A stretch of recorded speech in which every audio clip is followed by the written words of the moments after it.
Коронавируска каршы республикалык чам штабтын бүгүнкү 30 марттагы маалыматына караганда, бир сутка ичинде Кыргызстанда бул вирус 113 адамдан жаңы аныкталды. Бир киши каза болду. Оору жаңы аныкталгандардын эң көбү Бишкек шаарында жана Чүй облусунда катталды. Өлкө боюнча оору жуктургандардын жалпы саны 88.726 адамга жетти. 1498 адам кайтыш болду. Бир күндө 70 киши сакайып чыкты. Коронавируска каршы жапыр темдөө Кыргызстанда 29 мартта башталган. Вакцинаны алгачкылардан болуп Саламаттык сактоо жана социалдык өнүктүрүү министри Алымкадыр Бейшеналиев алган.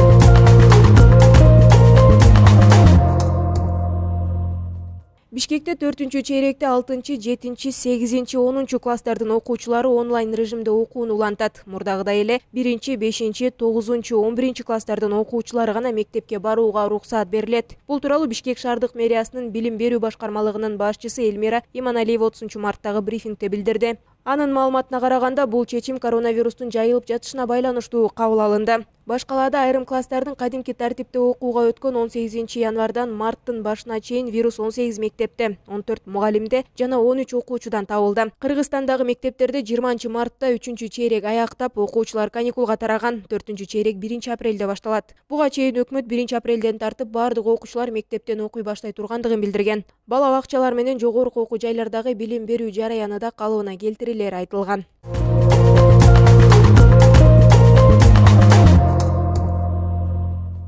Жогорку кеңештин экономикалык жана фискалдык саясат боюнча комитети күнүмдүк керектелүүчү азык-түлүктүн, күйүүчү, майлоочу майлардын баасын турукташтыруу жана Кыргыз-Кытай чек арасындагы жүк ташуулар боюнча чараларды угуу үчүн өкмөттөн маалымат алат. 30 марттагы комитет жыйынына вице-премьер-министр, экономика жана финансы министри Улукбек Карымшаков баштаган өкмөттүн бардык мүчөлөрү катышат. Буга чейин жогорку кеңештин айрым депутаттары Кыргыз өкмөтүнүн азык-түлүк жана башка товарлардын кескин кымбаттоосуна каршы чараларын угуу үчүн парламентке чакырышкан. Өлкөдө соңку айларда дээрлик бардык тармактарда кымбаттоо өкүм сүрүп турган чагы. Азык-түлүк, күйүүчү майдын жана башка товарлардын баасы кескин өстү. Расмий түрдө жалпы инфляция 9,7% делгени менен айрым товарлар 50%га чейин кымбаттаган.